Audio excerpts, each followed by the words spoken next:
We are on time. It's 5 o'clock. So we'll call this meeting to order. A regular meeting of the City Council of the City of Victorville and the City Council sitting as the Library Board of Trustees, Southern California Logistic Rail Authority, Southern California Logistic Airport Authority, successor agency to the Victorville Redevelopment Agency, the Victorville Joint Powers, Financing Authority, the Victorville Water District, and the Victorville Housing Trust. There is no, ask the clerk to call the order. Roll call, I mean. Sorry. Councilmember Garcia. Here. Councilmember Kennedy. Councilmember Vyas. Here. Mayor Pro Tem McEachron. Here. Mayor Cox. Here. There's no one in the audience at this point in time, and no cards for public comment. Therefore, we are going to turn this over to the attorney for closed session items. Thank you, Mayor Cox. There is a closed session item pursuant to Government Code 54956.9D1, and it is existing litigation, and the case name is SEC versus the City of Victorville, Southern California Logistics Airport Authority, and the case number is set forth on the agenda. To the extent there is reportable action, we will report it either at the conclusion of the closed session or immediately preceding the commencement of the 7 o'clock meeting.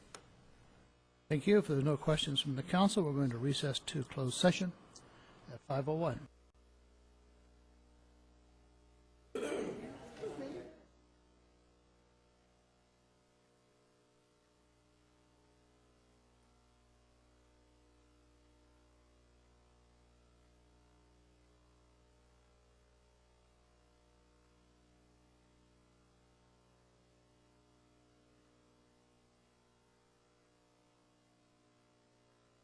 Or somewhere in there. Yeah. Somewhere in there in the announcements, Okay. maybe after John Billings. Okay, that would be good. I'll have him first. And okay.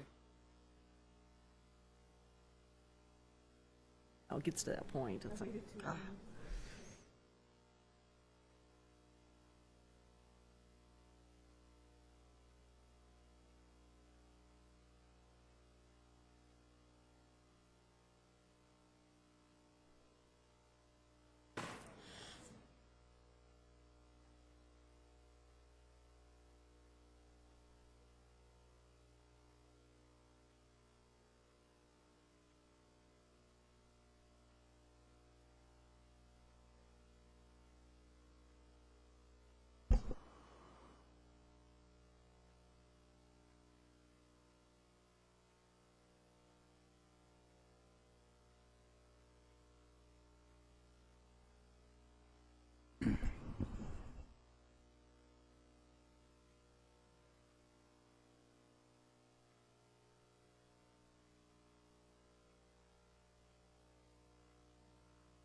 Good evening, everyone. It's 7 o'clock, and this is the regular council meeting of the City Council for this May 7, 2013.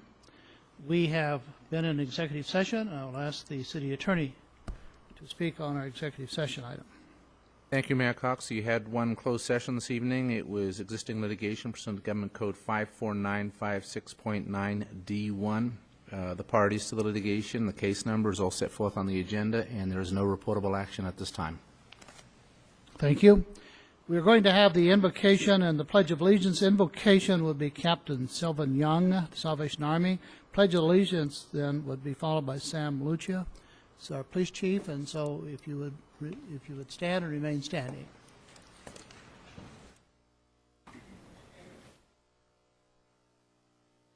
Will you bow your heads with me? Lord God, we come this evening with thankful hearts for the privilege we have of living in this wonderful city.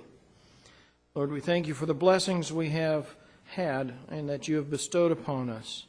Lord, we ask that you be with us in this meeting, that you guide and direct, that you be with the conversation and discussion.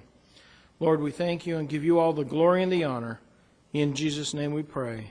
Amen. Amen.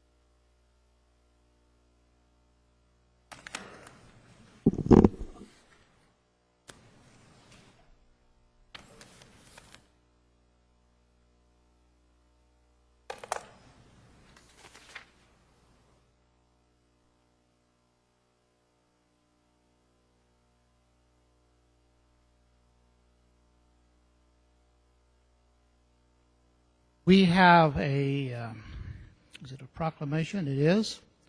And this is going to be, Dana Armstrong is going to be accepting. If you would come up, please. I'm not going to read all of it, but I am going to read portions of it because this is important. It starts out, whereas water is California's most precious natural resource and is a vital component of our economy and environment, and whereas the goal of this Victorville Water Department is to serve its customers by managing water resources effectively and efficiently, thereby ensuring a safe, reliable water supply for residents, businesses today and in the future.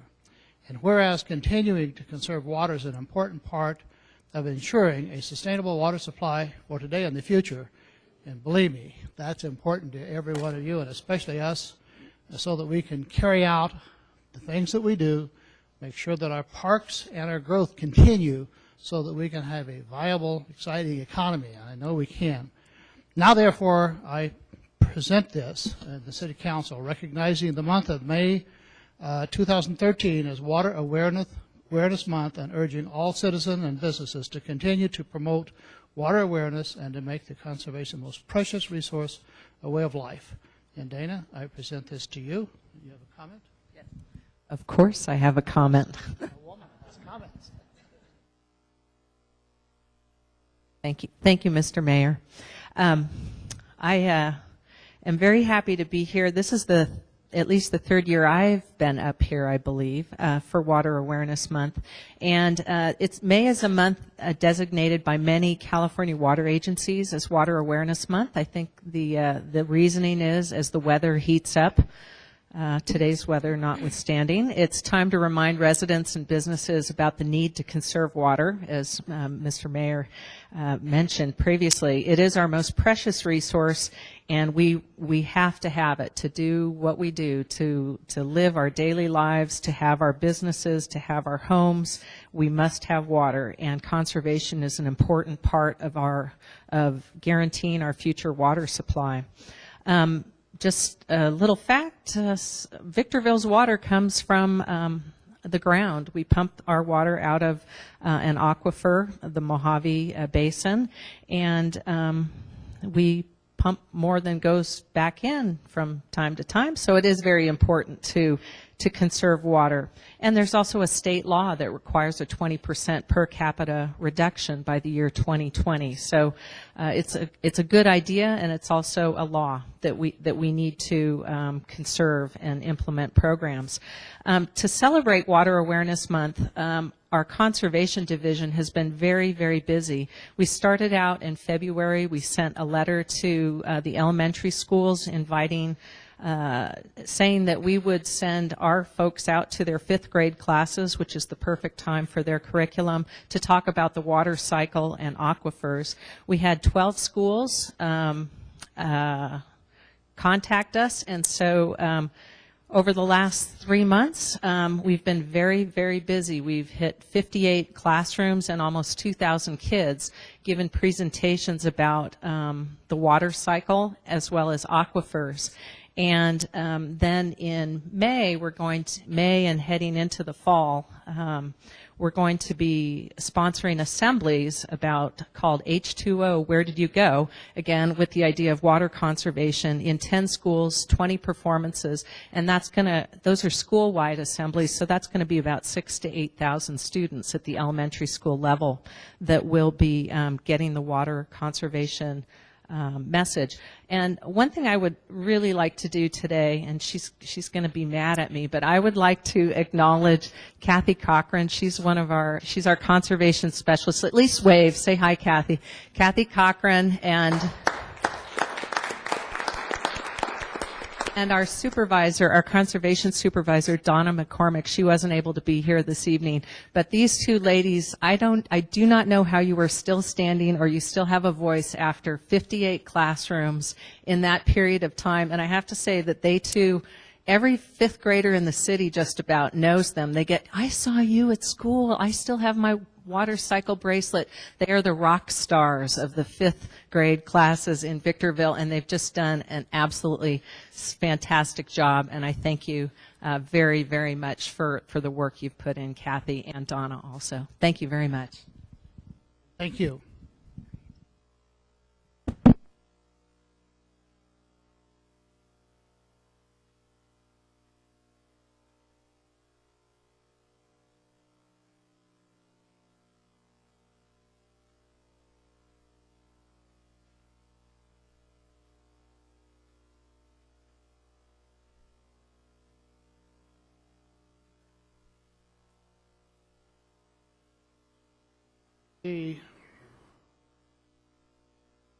I'd ask the city clerk to present the agenda to the council.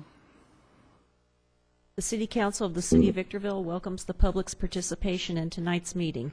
Persons who wish to address the council on a specific item or any item that does not appear on the agenda are requested to complete one of the white speaker cards located in the council chambers lobby and give it to the city clerk prior to the meeting. The mayor will call upon each individual who has submitted a speaker card. Pursuant to Government Code Section 54954.3, state law prohibits the council from addressing any issue not previously included on the agenda. The council may receive testimony and set the matter to a subsequent meeting. Comments are to be limited to 3 minutes per speaker or less, as deemed necessary by the mayor. Communications are to be addressed directly to the city council. Individual comments to staff or members of the audience are not permitted. Any individual or group who engages in disruptive conduct during the meeting will be removed from the chambers by order of the mayor. Thank you for your cooperation. All documents to be considered for approval at this meeting are before the council. There are 2 revisions that have been submitted for tonight's agenda. The first one is on successor agency, agenda item number 7, the non-housing fund due diligence review. The fiscal impact figure has been revised from $3,308,298 to $1,304,112. The second revision is on City Council Agenda Item Number 9. It is on the dais and relates to the Victor Valley Water District, the rates public hearing. This is also made available to the public, as is the other revision. And those are the only revisions I have. Thank you, Madam Clerk. For the record, when we went into an executive session, there was a roll call. All the council members were present. All the council members are still present. And so we're now going to move on to the section where individuals who have filled out a card or wants to address the city council, please, if you can, at this point, keep your item comments to 3 minutes or less. And some of you who filled out the card also want to speak on different items, and that's okay. Some want to speak on one item, or some want to speak on multiple items. If those are marked, I keep those, and we'll call on you again when we get to item 15 or 24 or whatever. I'm going to call on the individuals as I have received them, and so the first individual would be Dorothy Miller.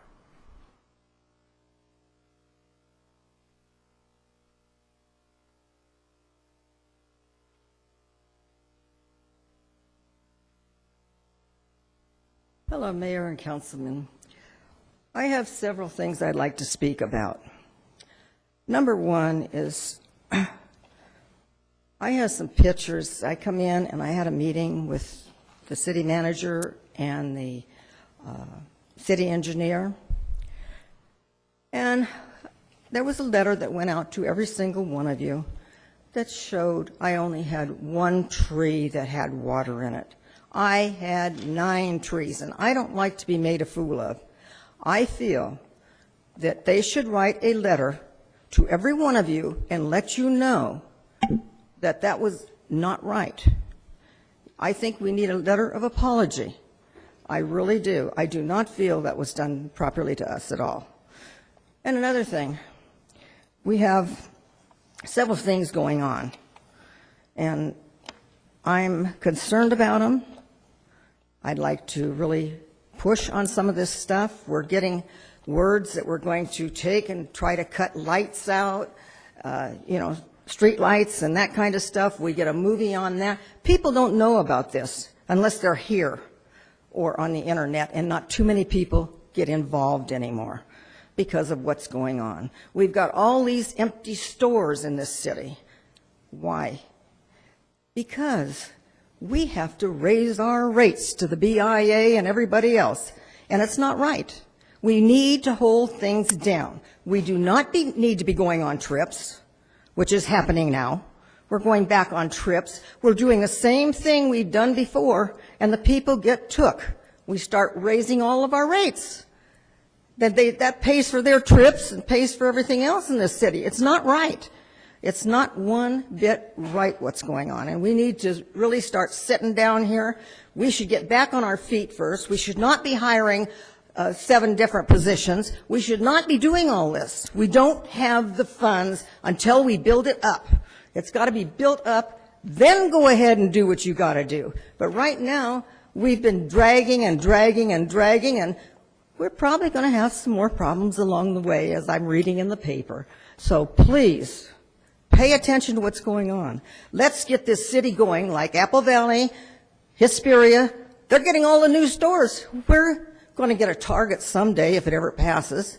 I mean, there's so many things going on that people don't know. People need to know what's going on. Thank you. Thank you, Dorothy. Robert Harriman.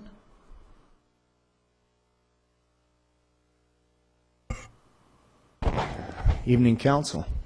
I got a couple things. There is a shopping cart problem in this town, and it's getting out of hand. It's centralized in a few different areas. Of course, there's some areas where it's not a problem. The Toys R Us store on Amargosa Road, there's a wash that runs behind that shopping center. There's about 100 carts that are ditched in there.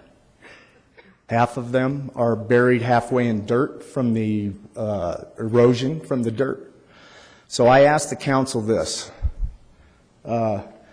If there's a new technology of GPS for shopping carts, if you're going to operate a store or facility that has shopping carts and your square footage is 20,000 square feet or more, and you're within 300 yards from a store, they need to have a GPS lock system. Because I'm getting tired of picking this stuff up. The store doesn't do it. I understand it's not the store's fault. I understand that. But it is their responsibility, and they do hire people to pick them up. But it doesn't seem to be working. I pick up 5-10 carts a week in my neighborhood. My neighbors are starting not to like me.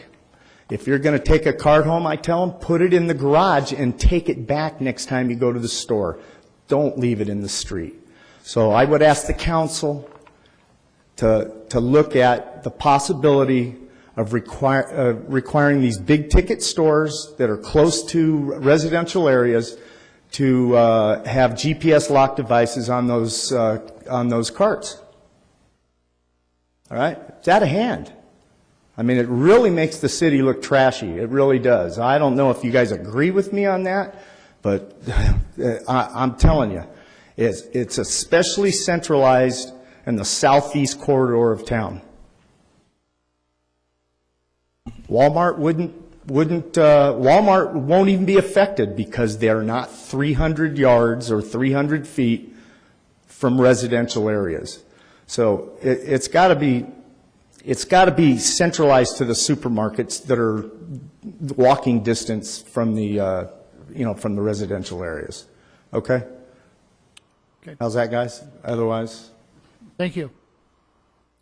And we also have you to speak on item 24 later. Is that correct? You filled out to speak on item 3 and 24? Okay, thank you.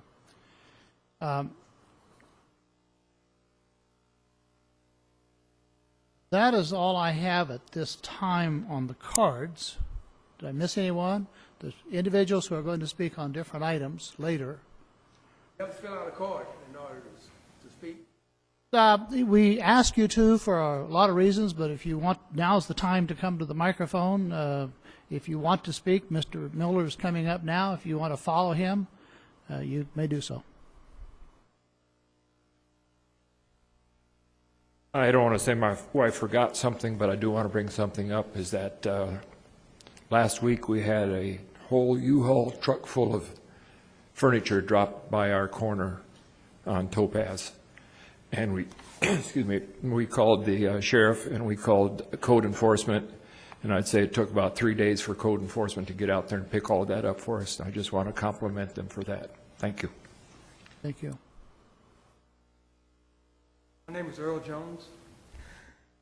I've been trying to get tumbleweed cleaned up behind my fence, behind my house, for over a year. And it's really ridiculous. It's a ton of tumbleweed that is a fire hazard. I called the fire department.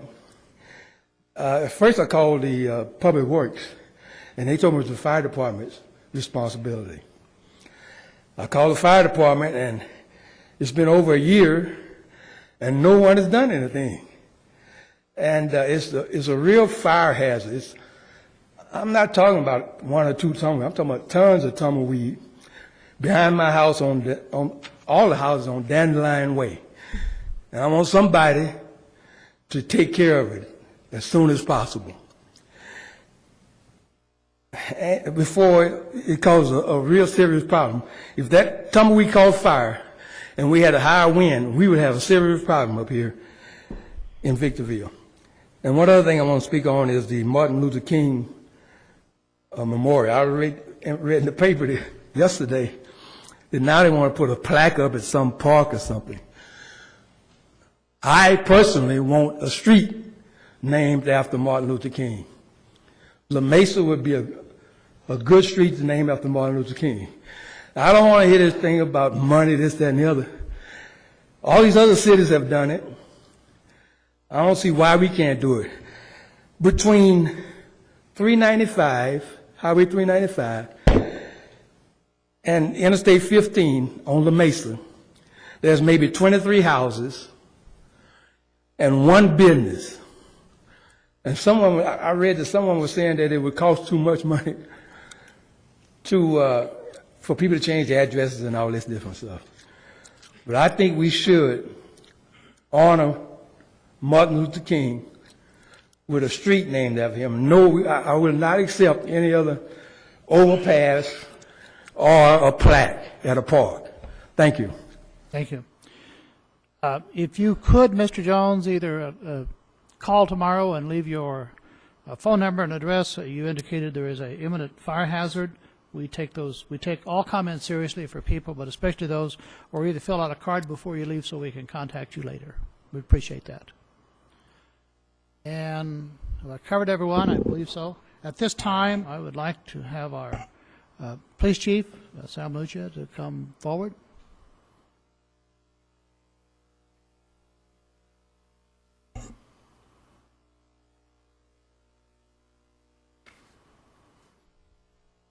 My name's Sam Lucia. I'm the police chief for the City of Victorville Police Department. Good evening, Mayor Cox and members of the council.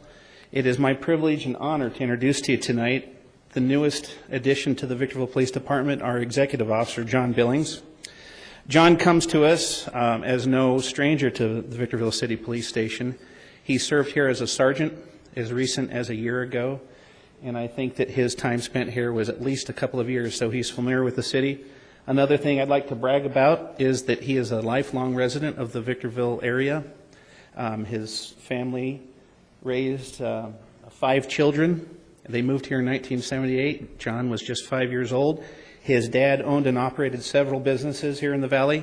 So he, like me, takes a personal stake in the success of this community, and I just wanted to introduce him to you tonight. John. Comments, John? Just glad to be here. Back in Victorville, back at home, working with Captain Lucia. I'm looking forward to addressing some of the quality of life issues here in Victorville and just working close with the captain. So thank you for having me. I appreciate it. Welcome, and we look forward to working with you. Thank you, Mayor. Appreciate it. And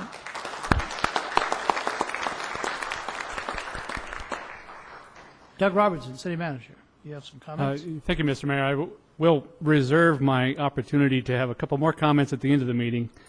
But I did want to announce, while we still have a full crowd, that we've got a series of budget workshops For the first time, I think, in our city's history, we're actually taking our budget on the road to explain how the city's budget works in good times, bad times, and then using these little blocks that are in front of me, engaging the public and input into the cuts that we've made and how we are going to grow out of this recession.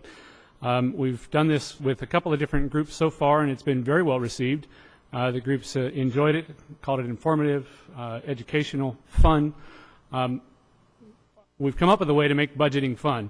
So I know it's tough, tough to believe. But next week, starting next week, on Wednesday and Thursday nights, the 14th and 15th is our first two of these presentations. You only need to come to one, unless you're having so much fun you want to come back and do it again. But the first one is at Green Tree Clubhouse. The second one on the 15th is at Sunset Ridge Park. And then the week after that, the 22nd through the 25th, it's a Wednesday, Thursday, Friday evening, and then Saturday afternoon. They're at various schools in other areas of the city. We did a press release. We believe the Daily Press is going to do a story on it, and then we're also going to run a couple of ads. If you are curious about where it's going to be in your neighborhood, I'd encourage you to call City Hall, and we can get you that information. Love to have you come out. It's geared toward Victorville residents, although if you are a business owner or a nonprofit, we'd love to have your input as well. Thank you, Mr. Mayor. Thank you, Doug. And this is, by the way, this will be an excellent opportunity for those individuals who have a real interest, and I know most of you do, on how we expend the funds, also how we get funds, how it works, and a lot better understanding of what our jobs here are, and Doug's job. But you'll find it, I think, to be worthwhile. Please count on attending these. It'll be good. Now we move forward to the Library Board of Trustees. Item number 4, consent calendar, request to accept staff reports February and March of 2013. Motion by Mayor Pro Tem McEachron, second by Councilmember Kennedy.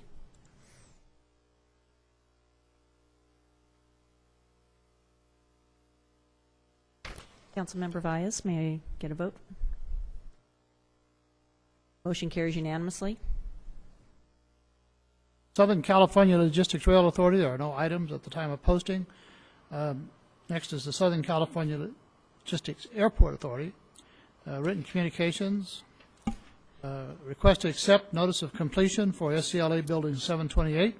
Install generator and remove damaged UPS systems project.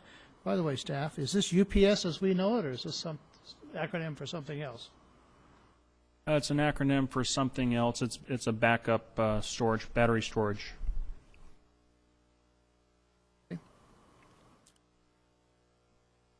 Technically, it's uninterruptible power supply. That's what I was looking for. Yes, not United Parcel Service. Sorry about that, but I've asked staff before for who, why, when, where, what, and how. And while we may understand some of it, often we don't understand all of it, but people are reading the agenda or calling me, asking me what it stands for, and I can't tell them all the time. So it would be helpful if you would provide a little more than the acronym sometimes, staff. Thank you very much. I would appreciate that. You'll note in item 6, the next item, we got it right. You did? But we're not on that item yet. Okay. Item 5, request to accept notice of completion. Motion by Councilmember Valles, second by Mayor Pro Tem McEachron. Motion carries unanimously. Item number 6, under the Logistics Airport Authority, request to approve Amendment 1 to the General Service Provider Agreement. Mr. Chairman and members of the board, I want to bring to the attention, this item is actually a fairly important item as it deals with recommissioning what's called our omnidirectional radio frequency system, and it's a part of our overall ILS system, which stands for Instrument Landing System.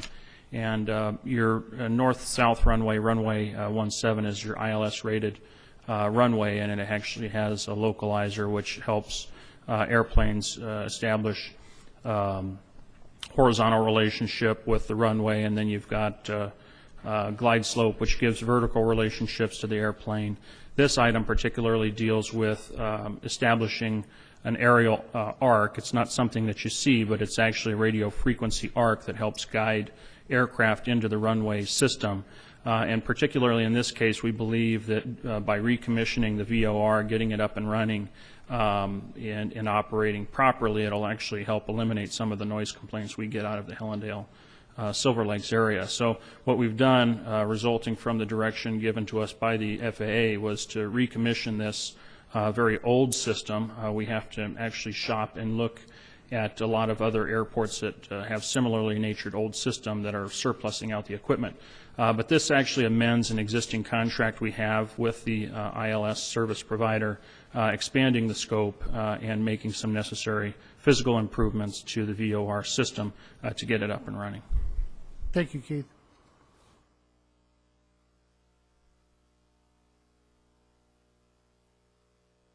Motion by Mayor Pro Tem McEachern, second by Councilmember Kennedy.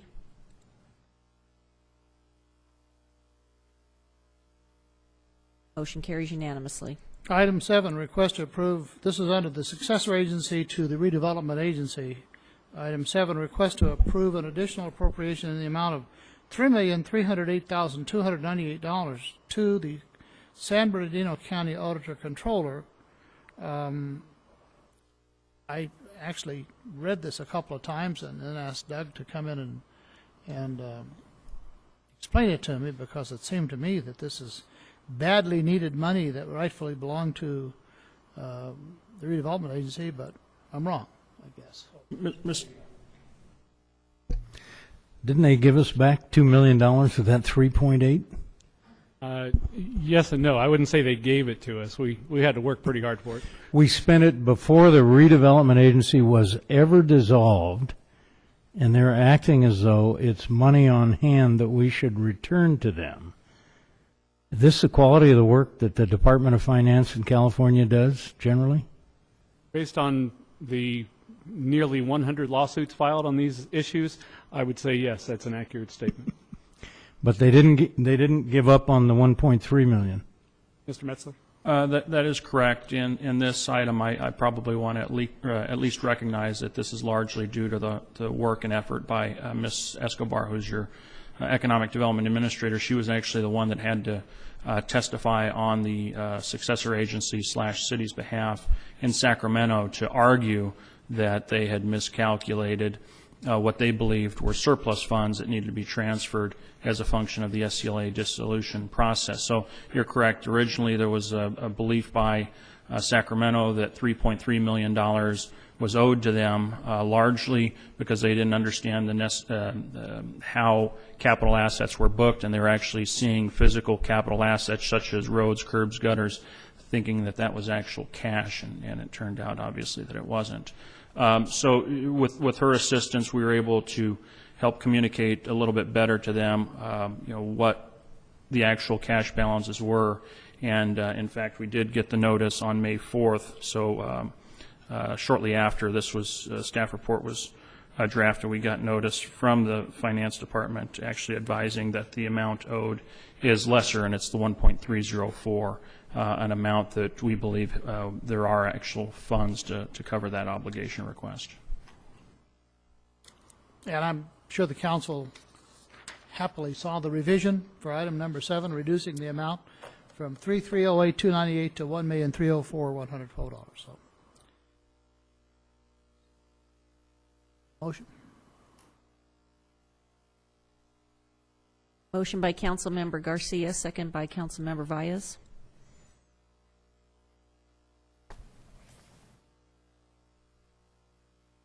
Under the Joint Powers Financing Authority, there were no items to be presented at the council at the Excuse time. me, Councilmember Kennedy. Thank you. I was thinking. Thank you very much. Motion carries unanimously. Mean to get ahead of you. Under the Joint Powers Financing Authority, there were no items to come before the council at the time of posting. We are now going to handle the Victorville Water District items, and item number 8 is a continued public hearing. The companion item is under the City Council agenda, item 14. We held the public hearing. We continued that public hearing, and staff, I'm going to ask for a brief explanation. Thank you, Mr. Mayor. This item, we believed we had answered all the questions at the last meeting. There was one remaining question that a couple of you had regarding actual cost comparisons from the last fiscal year to this fiscal year. And we added a page that goes through that, and as you'll see, there's only, I believe, 3 differences, and it really isn't a difference. What it does is it takes the backflow tests, the annual notice for a backflow certification, and fire flow tests, and instead of doing them at our cost, because we do these on a fairly regular basis, we've determined what those costs are, and the customer will know up front. So those, the only difference to the fees would be predefining them, as a lot of the other fees are, at $65, $16, and $65 respectively. Staff believes that that answers the remaining questions that you had, but we are always available should you have more. Now, question to City Clerk or City Attorney, since we continued the item, we also continued the hearing. Correct. And so that is reopened at this point in time. If anyone would like to speak on item number 8, I have no card. Seeing no one who wants to speak, I'm going to close the public hearing. And now on item number 8 and companion item number 14, I'm assuming we can take both of those together. Correct. Okay, then City Council members, questions or comments?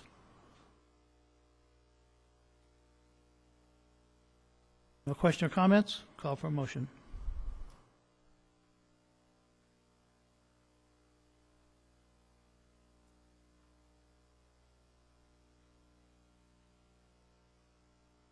I want to just ask one question because I'm getting confused here. This one that we're voting on, is this one to raise the fees of the water or just the services that could? This is the policy. Yeah, this is more policy related. It establishes a set fee for 3 items that previously were simply done at cost. Okay. There's no impact to water rates or really to the fees themselves. Motion by Councilmember Kennedy, second by Mayor Pro Tem McEachron. Motion carries unanimously. And that also is an approval for Council Agenda item number 14. Item number 9, under Victor Valley Water District, is also a public hearing called to hear arguments for and against the adoption of resolution number VWD-13-002 entitled A Resolution of the City of the Victorville Water District establishing rates for water services and superseding resolution number VWD 12-002, sections 3 and 4. This is for the rates. A public hearing, unless there's comments from staff at this time, I'm going to open the public hearing. Mr. Mayor, I would like to make a very brief comment, and just so that the public and the council is aware.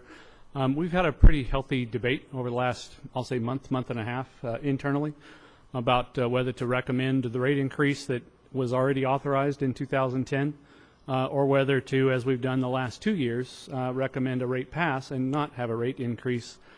The issue ultimately comes down to a question of replacement of infrastructure. If the council approves the rate increase, the amount of money that would be set aside for future replacement costs for the infrastructure of the water district would be about $7.5 million. If the council does not approve the rate increase, that amount would be about $5.67 million that would be applied towards that depreciation. There are other cost changes, cost differences, but ultimately the net result is the amount that you're going to fund your depreciation. The staff of the Water District, the Director of Public Works and Water, and I have met on this issue a couple of times to understand and get comfortable with the depreciation schedule. I can tell you that after a significant review, I am comfortable that it is presented fairly. Ultimately, we don't have a complete consensus amongst the staff as to whether or not the rate increase is absolutely necessary at this time, given the economic considerations. Therefore, there are 2 recommendations before you. One, A, is that you conduct the public hearing and approve the rate increase, and B, being as an alternative, amending it and defer the effective dates. So we are essentially leaving it to the council to decide how much of the incoming rates you wish to put towards depreciation at this time. Thank you. I want to have the public hearing first. At this time, I had opened the public hearing, and I'm sorry I didn't ask for staff comments. I should have. We have 1 card, but this is a public hearing. Anyone can speak.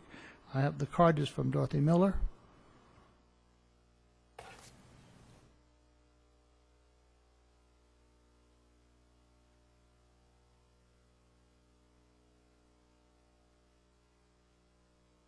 Oh, Mayor and councilmen and women, I'm sorry. Better start saying members, huh? Okay. The problem I have, I can't see raising rates right now. We have not gotten completely out of the mess we're in. We're still trying to get some money ahead, which we're not when people are traveling and everything else, as I said before. This is not getting money ahead so that we can afford to do things. Now, I was told that we got this money back from the waste treatment plant out at the air base, but you know what? Then I was told it's all gone. It's already all spent. Now, what's going on?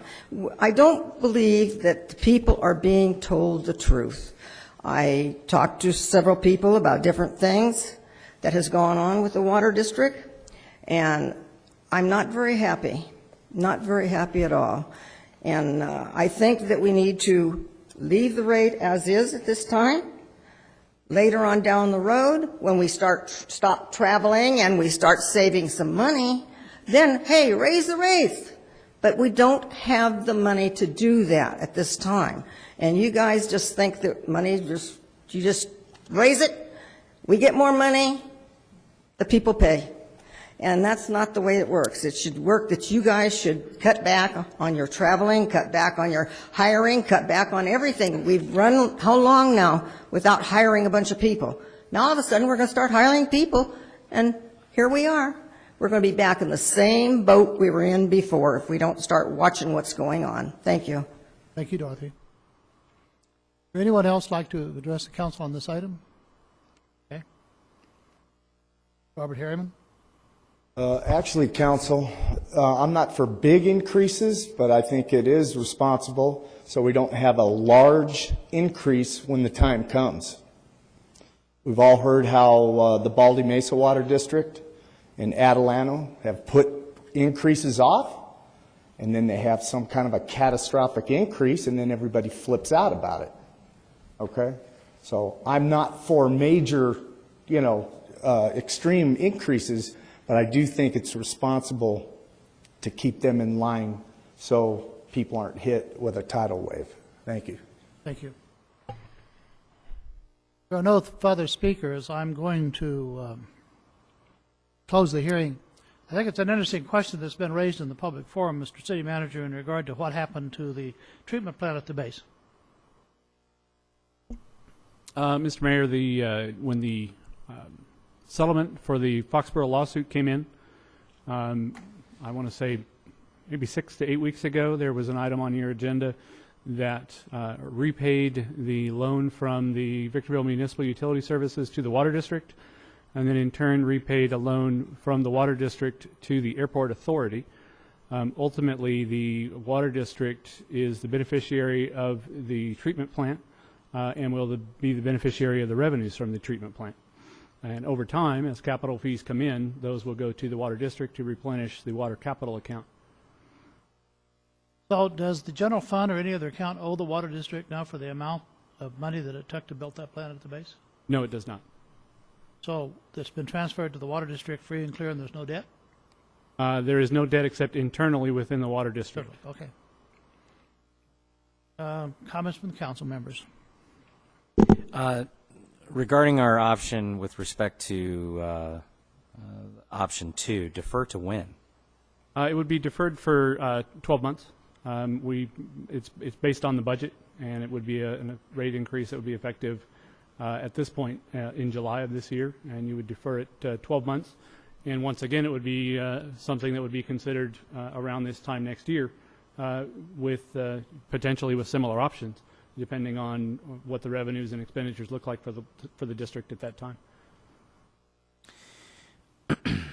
Okay, so to be clear, staff has made 2 recommendations, but it seems to me that there's, in essence, a third one out there. If we just vote no on it, on this, that it would go away. Is that?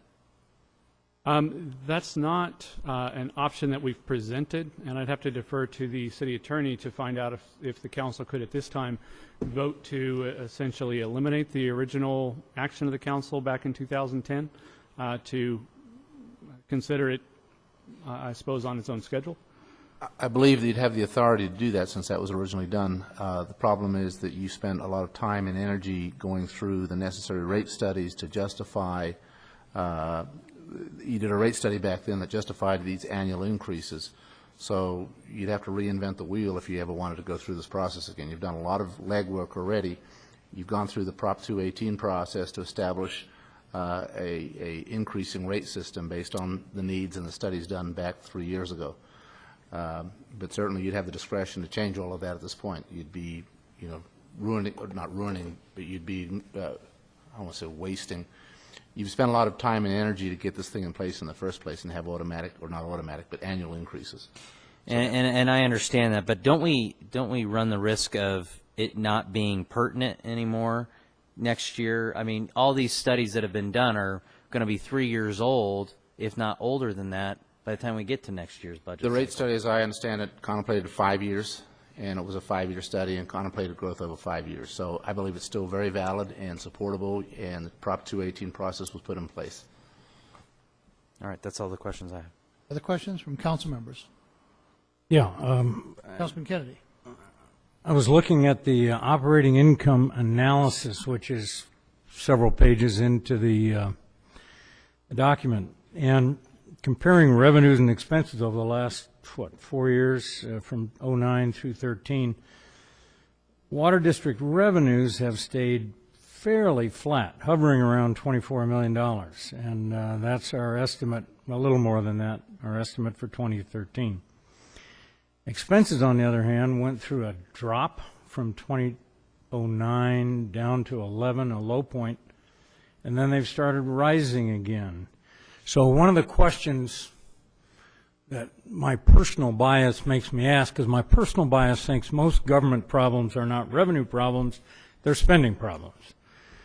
So I asked that we get a little bit more detail on the spending, and I spent some time with Sean McGlade today, and he gave me and I've given it to all the council members, and it's available for the public, I think, a little more detailed analysis of expenditures, and there are some things that are up and some things that are down. But there were a couple of things that I wanted to address that were obvious differences over this time frame. In 09, our customer service cost was about $1.8 million. It dropped all the way to $1.1 million in 2011, went back up to $1.6 million in 12, and now it's up to $2.2 million. Now, this issue has a long history. Sean, you might as well come on up here because you can't dodge these questions. Customer service is an issue when the city took over the Water District. We had 9 or 10, 12, I don't remember. Larry, do you remember how many we had in customer service? And the city believed they could do it with half that, and so they cut it back, and we've had customer service problems ever since. But as my understanding, Sean, is that this is not necessarily a specific set of people. This is the allocated cost of customer service from the finance department. Is that right? That's true for a portion of that particular budget. The other thing that after we had talked, did a little bit more research, and there's bad debt is, if you like, booked into that as well. And to give you an example, back in 09, there was 95,000 in bad debts.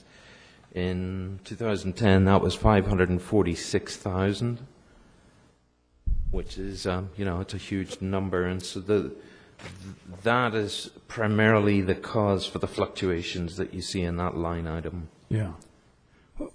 How do we account for that? I mean, do we need to be spending that much on customer service? Well, I think the other item that comes into it, if you look into the more recent increases, that's the transition over to the new billing system, to software that the city has purchased to be able to do that. And transitioning from the old one to the new one caused substantial problems at customer service, and we ended up having to hire more people on a part-time basis. And what's projected going forth in the budget is to hold a number not quite as high as we estimate for this year, but certainly we believe that there is a need to reserve funds to be able to hold on to some of that additional help for, another period of time. I hate to interrupt, but I have a question. I understood, what was the delinquency or uncollectibles again? Went from 95 to 500 and some thousand? Correct. Don't we have a policy in place that if people don't pay, that the ultimate owner of that property must pay?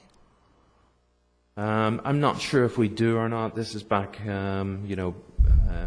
before I became responsible for the water department, so I'm not quite sure on that. I believe that is the policy, and if that is the policy, then the uncollectibles should have substantially dropped, because if people move, it becomes a lien on the property, or if it's renters, it becomes a homeowner's responsibility.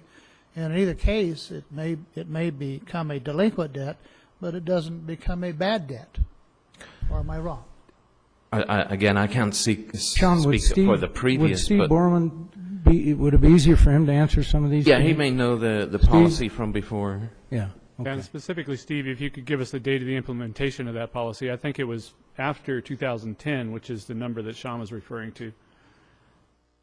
And then we are still in transition with that policy. Obviously, any new accounts fall into that policy. The historical accounts, I think, we're still in transition. And Steve can answer that too. Steve Barman? One of the large problems that we had was in transitioning basically from the legacy water district systems over to the PeopleSoft systems at the city. Since then, we've moved over to Munis, but in that earlier transition, as we went to billing, there were so many problems with billing that we had to stop billing our customers for almost 6 months and then all of a sudden start billing them again.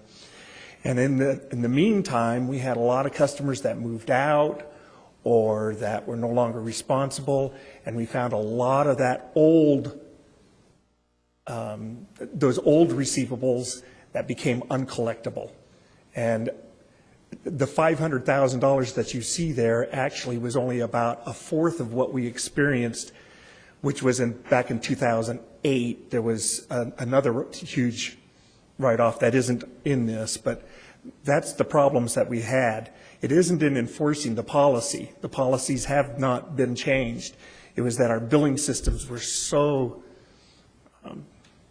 screwed up, I don't know how else to say it, that we lost a lot of revenue. Has that been cost us corrected? $2 million. In your overall. opinion, has that been corrected with the new Munis system?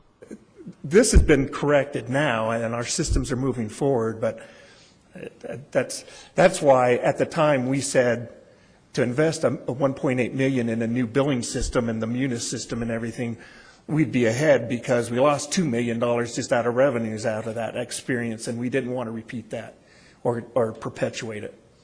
So that's the kind of problems that we have. Those were historical. They have been, The other thing that was apparent to me was the HDPP expense. In 13, the estimate is about $500,000 higher than the 2012 actual, and that was almost $500,000 higher than the 2011 actual. Now, HDPP is a pass-through. There's no net cost to the city. We pay for the water they use, and then we bill them, and they pay it. And it's in the consumption revenue number, right? Mm-hmm. Yes. So, to get a better picture of revenue, if you pull that HDPP revenue piece apart and the expense apart, what we've really got, whereas the revenues look like they're fairly steady, it would say to me that this year of 2013, there was a true drop of $500,000 in other water sales citywide. That's correct. That is correct. So and part of that has to do with construction water. When all of a sudden the market went flat, we were selling $2 million worth of water to construction companies to water the construction sites and everything. That stopped. And so those revenues just went away. But to an extent, they were, recovered through the HDPP. So there, within the revenue accounts, there is fluctuation, even though in total it seems to be fairly steady. The reason I'm trying to get at these questions is that regardless of my personal opinion is water should not be cheap. That I've held that opinion for years and years. But never mind that, because the state law says we may only charge what it costs us to deliver this commodity, period. That's the rule we live by. And not only that, but we have to. We can't charge less than what it costs us either. Yeah. And the depreciation number that we're looking here is essentially the cost, the wearing out, if you will, of existing equipment. And to the extent that we do not cover that and fund it, there is the risk that we will get to the replacement point. We won't have the reserves, the funded depreciation to cover those replacements. That's correct. It's the annualized cost of capital, basically. That's a simplified kind of idea of the risk. So the question before us is, what is the reasonable cost of operation that we can expect is meaningful? Is 2013 a good picture? Is 2009 a good picture? Apparently 11 is not. I mean... Yeah, and the best we can do right now is really looking to 2013, the estimate there, but also 2014, as we have some other significant issues that are changing, like taking our cubed water and trying to reduce our reliance on replacement water. Really, replacement water and our pumping costs are the things that are most susceptible to inflation. Both of those are based on electrical rates.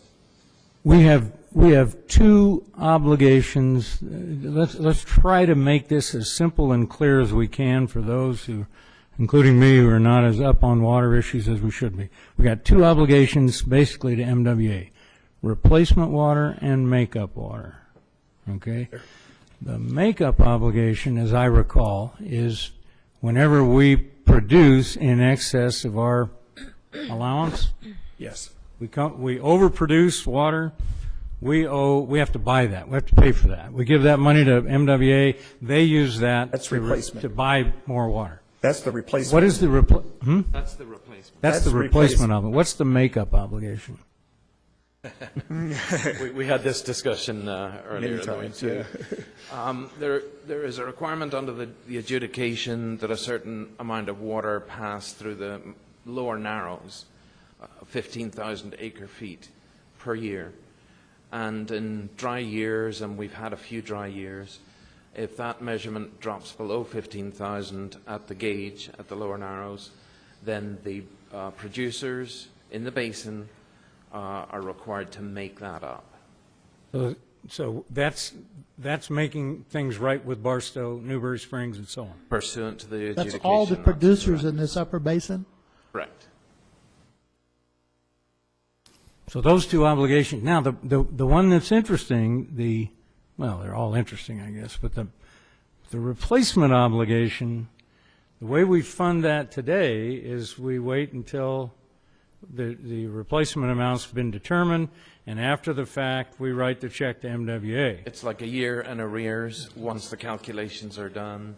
Now we're going to launch into R cubed, which I will be happy to talk about when I get a chance to make some comments. A wonderful program.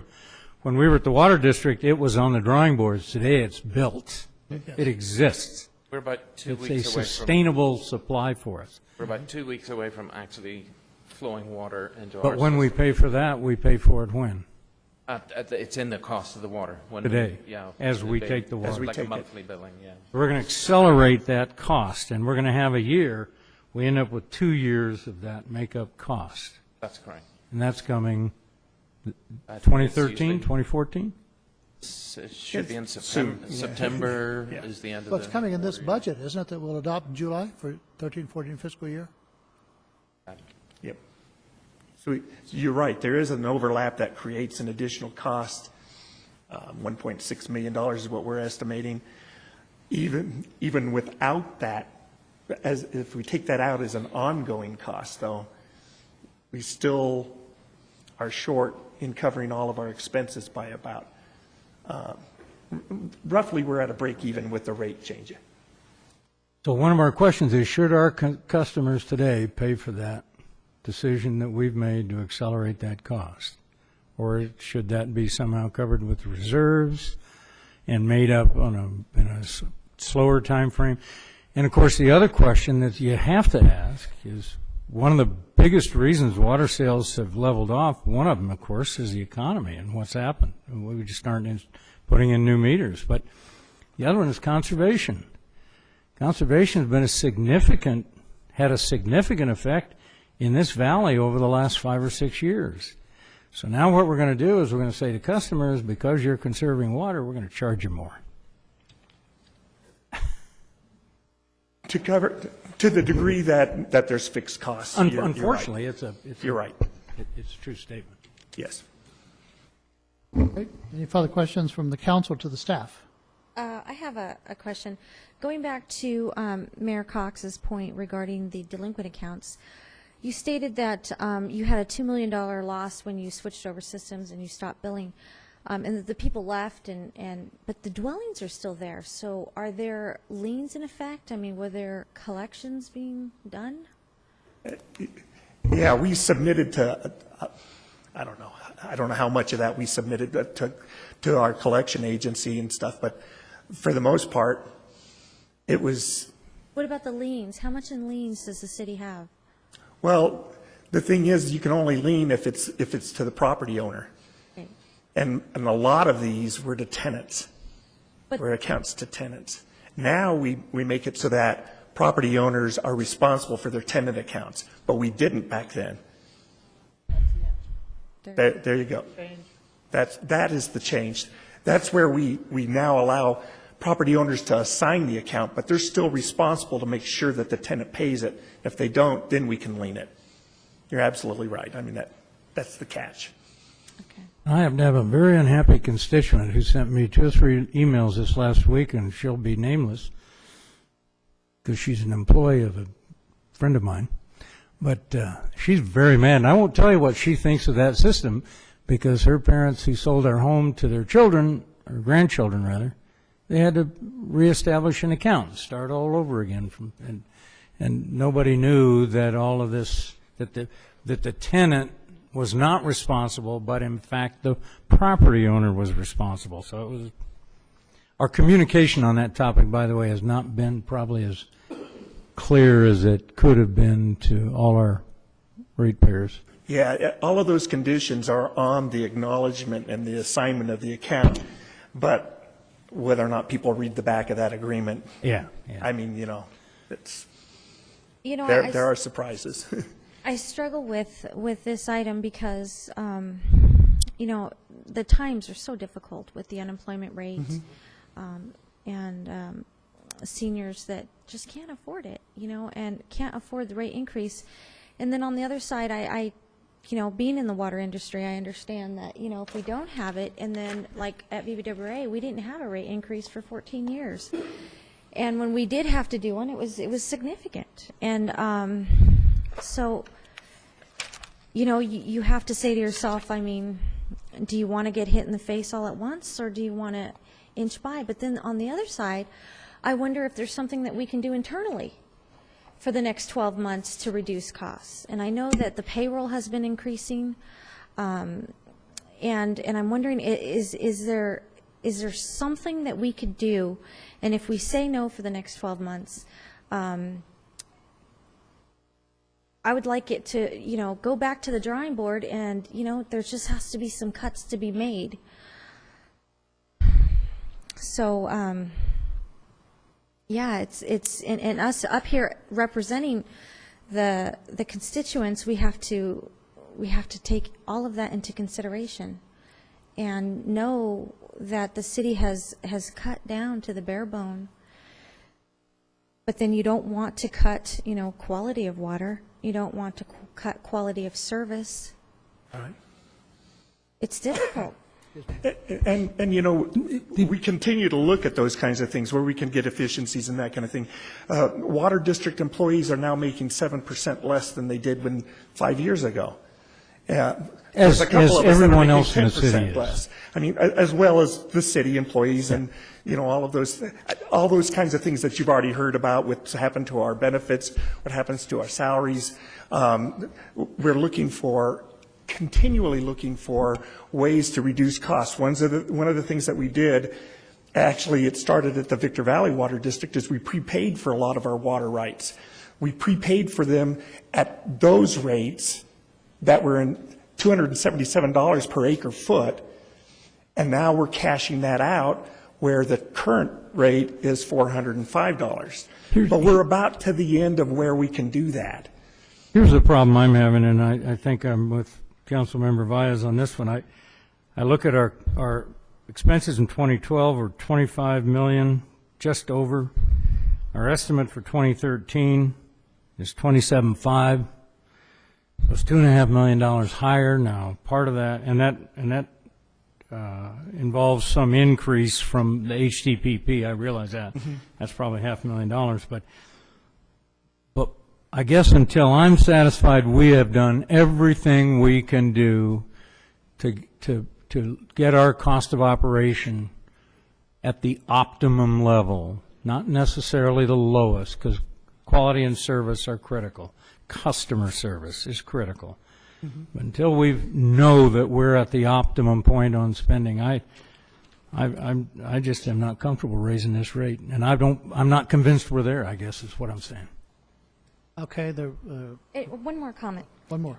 And I want to make it clear to the residents that water is not something you want to go cheap on. I mean, in this country, we don't die of birth defects, and we don't die of bad water. So we're healthy, and we want to keep our water healthy, and clean water is not an option. So I want the staff to understand, don't ever think you're going to cut back on that. Other things, convince us. That's Okay, thank you very much. Madam Clerk, did I close the public hearing? Yes, I Thought so. believe that you did. It was just questions to staff. A lot of information has come out, and I'm not sure that I cut the public off too soon. We normally have the public input. We have the questions of staff. If it raised any additional issues that you feel are really important to this conversation, I can consider that. I'd like to move ahead if I could. Are there any other questions from council members? Okay. What were those two options again, Mr. City Manager, that you provided to the council? Thank you, Mr. Mayor. I have to concur with the council's comments. Rate studies, rate increases, or potential rate increases are never an easy topic. That's why you've been given two options. One, option A, would be to essentially approve the resolution that's before you tonight, which would allow the rate increase to move forward. The net result would be an increase to the capital reserves for replacement of about $7.5 million. Option B would be to amend the resolution and defer the effective dates for 12 months. And that would have the effect of only putting away, it was about just over $5.5 million, a difference of $1.87 million. Ultimately, if you do this year after year, as has been expressed by members of the council, you could run into a time that you don't have the money in the bank, in the account, to make a significant replacement. That is not likely to happen next year, but if it continues year after year, it will happen. And if you continue to defer rates year after year, you will end up in a situation very much like VVWRA has been in the past, and very much like one of the other public speakers has mentioned, where you are forced to implement a much higher percentage rate increase all at one time.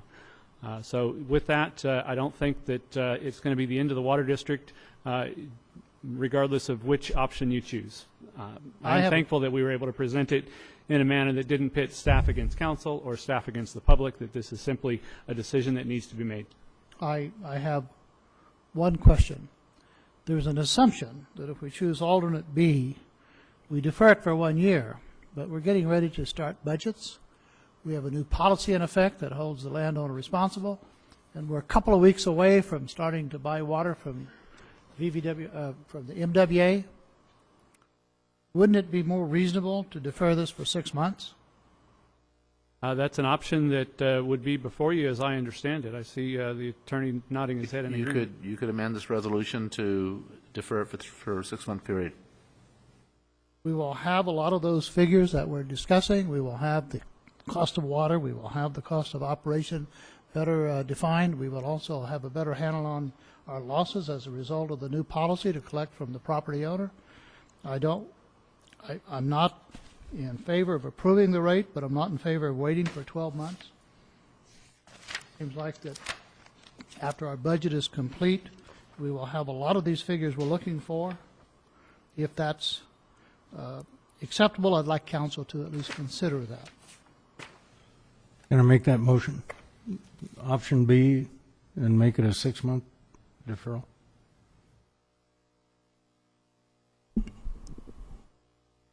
Understanding that one of the possibilities under option B is that we find cost savings and we do fully fund depreciation. Yeah. Motion by Councilmember Kennedy, second by Councilmember Baez.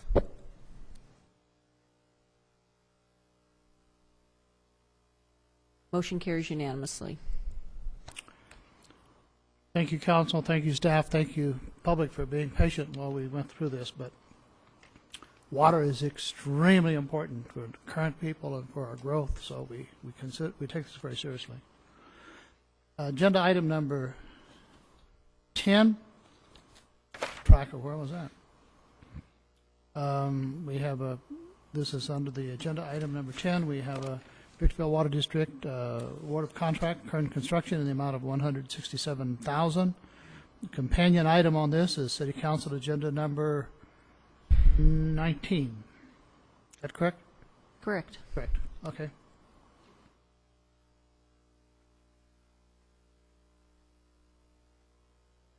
Motion by Councilmember Baez, second by Councilmember Kennedy. Motion carries unanimously. Agenda item number 11, written communication, Victorville Water District.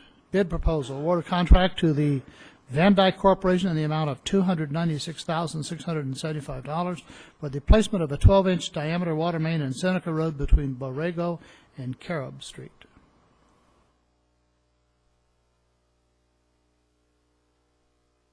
Motion by Mayor Pro Tem McEachron, second by Councilmember Garcia.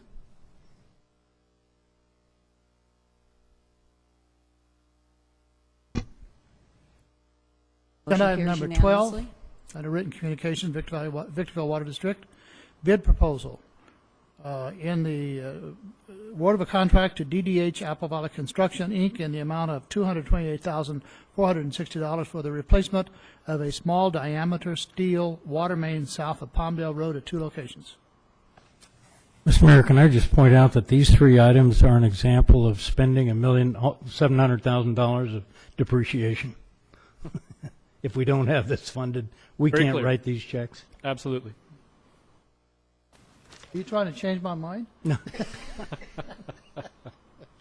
No, I'm kidding. Motion by Councilmember Kennedy, second by Mayor Pro Tem McEachron.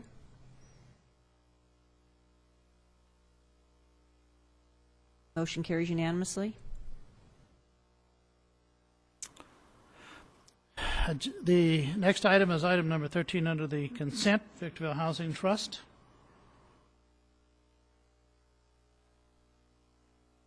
Motion by Mayor Pro Tem McEachron, second by Councilmember Garcia. Motion carries unanimously. Agenda item number 14, which was the companion item to Victorville Water District number 8. That has been taken care of. Item 15. Mr. Mayor, before we get into this item, as I have done in previous years, will do again this year, I will stand on this item. There are members or organizations that have applied for these grants, as well as organizations that are looking to be approved tonight that I have done business with or am currently doing business with in my capacity as an insurance agent. So I'll stand on this item.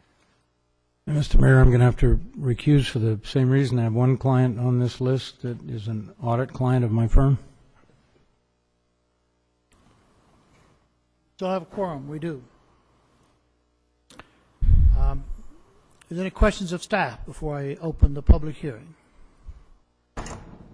I'm going to open the public hearing, and I have 3 cards from 3 individuals to speak on item 15, but because this is a public hearing, anyone interested in this item may come to the microphone and give their name and speak on this item. I'm going to start with the 3 cards that I have in the order that I received them.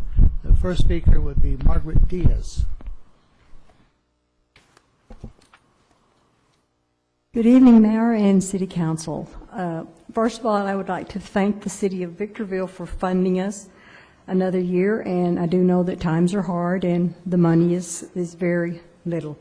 However, you do have before you, so I'm not going to repeat what you're already looking at. This is what we've done so far for the residents of the City of Victorville. But I do want to just compliment you again on one thing, how you do allow your staff to see to the agencies that do apply. They do come out and they do check us.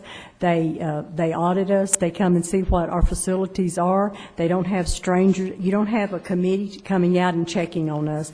These are people that have been with the city for years and years and years, and they do know what the agencies are all about. And there again, they do come in and they do a thorough search. So I just want to compliment you guys on your staff that you have working for the CDBG, okay?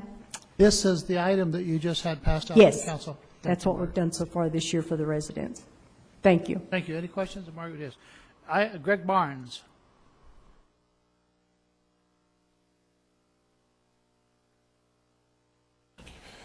Good afternoon, Mr. Mayor, council members. My name is Gregory Barnes, and I'm the administrator for St. John of God Healthcare Services and Samaritan's Helping Hand. I want to take a moment to thank you for your recommendation for the funding and assure you that 100% of the money that we are allocated will go directly to client services. Through the funding, we will be able to help more families in Victorville during their time of need by preventing the disconnection of their vital utilities such as water, electricity, and gas. So on behalf of myself, our board, our organization, and our clients, we appreciate the time and effort that has been taken to review our application, and we look forward to working together to better the lives of the citizens of Victorville. Thank you. Thank you, Ms. Barnes. Next speaker, Judy Morris.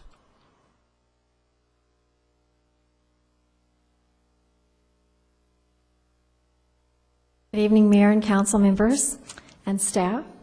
I just wanted to also chime in and say thank you so much for everything that your staff does. We've worked closely with them now since our first grant from the City of Victorville in 2006. For those that might need a reminder, Moses House is a resource center for single mothers of young children. It's long-term case management. This year we're doing something a little different, and I wanted to introduce to you Debbie Lemons of Rose of Sharon Pregnancy Resource Center. We're collaborating with them on this grant, and this will be the first time. A lot of people think that we're in competition, but I can tell you that most of the agencies up here do best by working together. And because we have similar missions, her organization works with women when they are pregnant.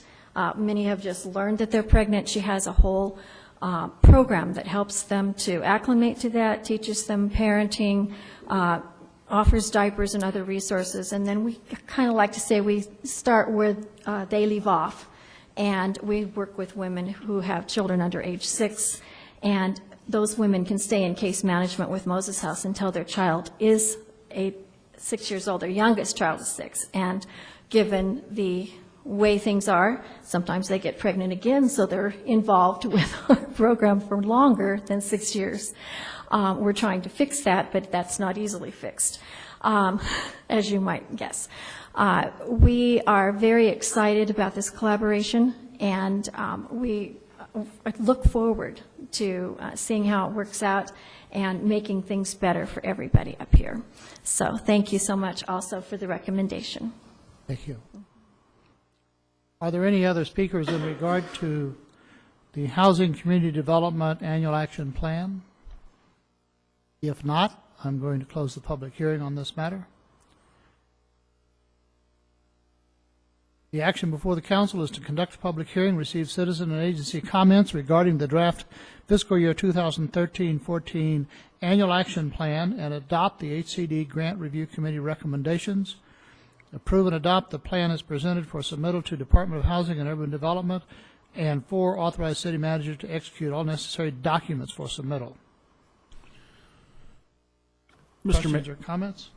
Mr. Mayor, maybe just for the benefit of the audience, and first probably to recognize the effort of Councilwoman Baez and Garcia for participating on the selection committee. I believe, and I participated with them on that selection committee. We worked very closely with staff, and staff did go through an extensive process to not only set up the application process, but screen the applications and make recommendations simple for us as members of the committee to then identify how we wanted to recommend these funds in line with the goals and objectives of the actual plan.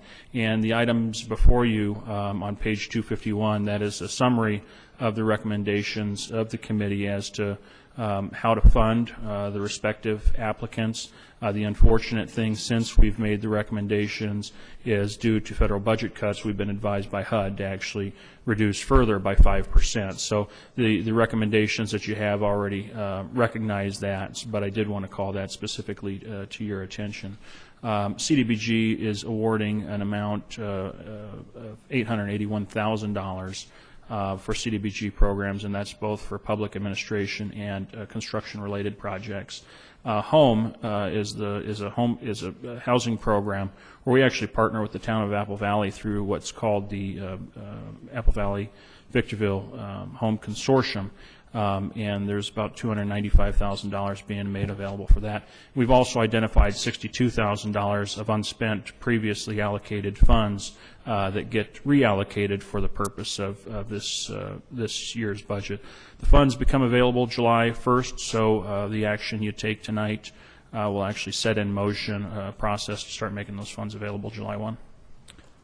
Mr. Metzler, did we have one member of the council or two on this committee? There were two members of the council. They are? Councilwoman Baez and Councilwoman Garcia.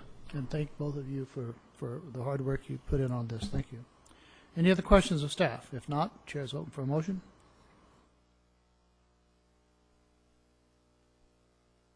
Motion by Councilmember Baez, second by Councilmember Garcia.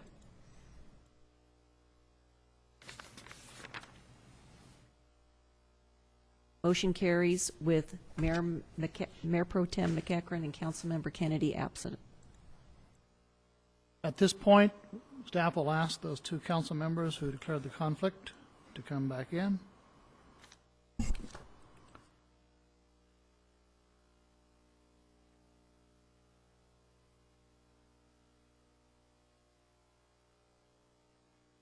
We are at agenda item number 16, consent calendar.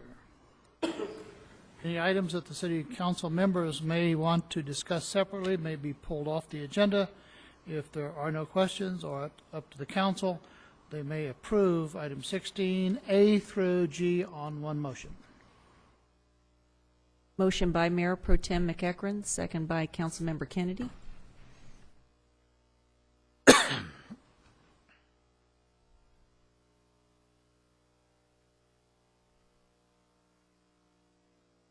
Mayor Pro Tem, may I get a vote? Thank you. Motion carries unanimously. Item 17, this written communication submitted by Adele Mosher, Chief Financial Officer, contract and amendment, item number 1 and 2 with InfoSend. Questions? Motion? Motion by Councilmember Baez, second by Mayor Pro Tem McEachron.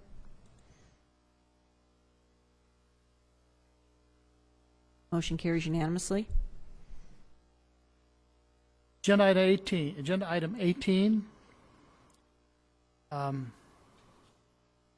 going to read this because this is an invoice from the California Public Employees Retirement System, CalPERS, for unfunded liability of an active rate plan for safety plan fiscal year 11-12, $452,003, and fiscal year 12-13, $467,698.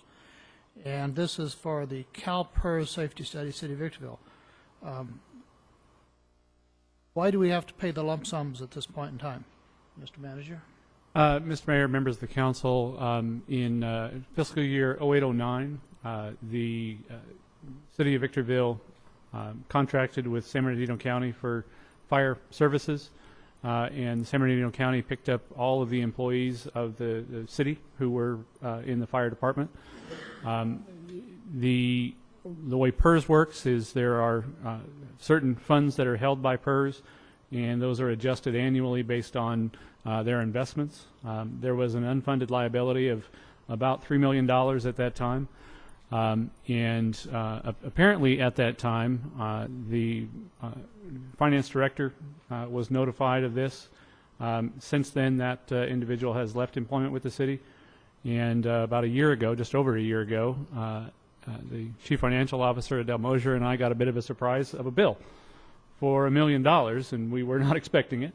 And we called to find out what was going on. That's when we learned about this unfunded liability that we had to cover. After several months of negotiations and discussions, they agreed to change the schedule from a 3-year repayment, essentially about $1 million a year, to a 10-year repayment, because that was more palatable based on our budget circumstances. This is actually 2 of those payments, because we are behind because of those delays. And over the next 10 years, we'll need to make these payments. Obviously, if we come into some one-time revenues, we could make an earlier disbursement and avoid some interest charges, but this seemed to be our best option to go forward. So I'm assuming then, beginning July 1 with the new budget, there will be an amount of roughly $450,000 that we haven't had in our budget in the past. That is correct. For this amount. That is correct. And for the next 8 years. That is correct, sir. We have not accrued this liability? I may have to ask the CFO to come in. Oh, I see her shaking her head no. There was some We question did not about accrue the 900 in prior years? It's all going to hit as expense this year? All now. Somehow the message didn't get to the manager's office or the city council, or 2 years ago this could have been addressed. Who was the finance officer at that time? At that time, it was John Sullivan. He left employment with the city, I believe, in 2009. And he knew about it? CalPERS sent us an email in which he was copied, or it went to him. It also went to someone in Human Resources who is also no longer with the city at this time. We don't know what happened. And they didn't do anything with it? They may have had plans, but once they left employment with the city, I wasn't aware of it, nor was the chief financial officer who's here today.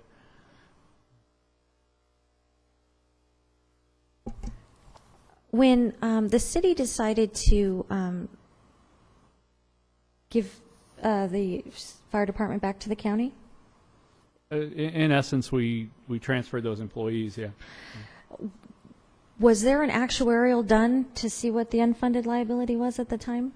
You know, I was marginally involved. That wasn't the piece that I was involved in, and I don't honestly know the answer Well, to that. the city doesn't do their own actuarial estimates. That's done by CalPERS, and they just tell us. Right, right. But I mean, we initiate it. You put in a request. Yeah. And I was wondering if there was ever, it sounds to me that when we decided to give back the fire department to the county, that the due diligence wasn't done at that time to find out what all the liability would have been with that.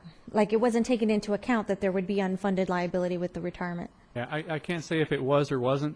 Clearly, at this point in time, that information wasn't shared with current staff. No matter what, we're left here to clean it up. So, yeah, that's the story of my life these days. That's true. Just one correction. Victorville Fire District was formed years ago as a special district. Right. It was never a county district, so it was a agreement between the city to transfer the functions to the county. From the special district, went to the city and then to the county. Through a contract. Through a contract. Right. And since it is a contract, it's probably, things are still negotiable. But at this point in time, while we may be able to negotiate, if we continue with the contract and here's an unfunded liability, it could become a part of the negotiations. It could become a part of the overall payment. They could assume that. We don't know what's going to happen when the city manager begins those negotiations, but clearly right now It's a bill that we have to pay, as distasteful as it is. If we had remained with the fire department as a city function, not contracting with the county, over the last 4 or 5 years now, our rates would have adjusted to make up for some portion of this unfunded liability. It's because those employees have moved on that unfunded liability has not been able to be made up over the last few years. This is a county retirement system liability, isn't it? It is not. Oh, it's CalPERS? This is CalPERS because Okay. these were city employees. They are now county employees, those that remained with the county. But from the time that they were here, this is our liability. This is still our liability, yes. Yes. And it most likely would have been an adjustment to the employer portion of their rates. So we would have paid this. We would have been paying it over the last 3 or 4 years. We would have been paying. I have no idea why, and having looked at the email, having looked at the agreement that was apparently a portion of that action, I have no idea why CalPERS had us wait 3 years to start making a payment. Perhaps it has to do with making sure that they have something correct. I don't know. It was a bit of a shocker when the first bill came in for $1 million. And just think, for years, we went with a volunteer fire department. Yes. We're a little too big for that now. Well, the matter's for the city council for an action.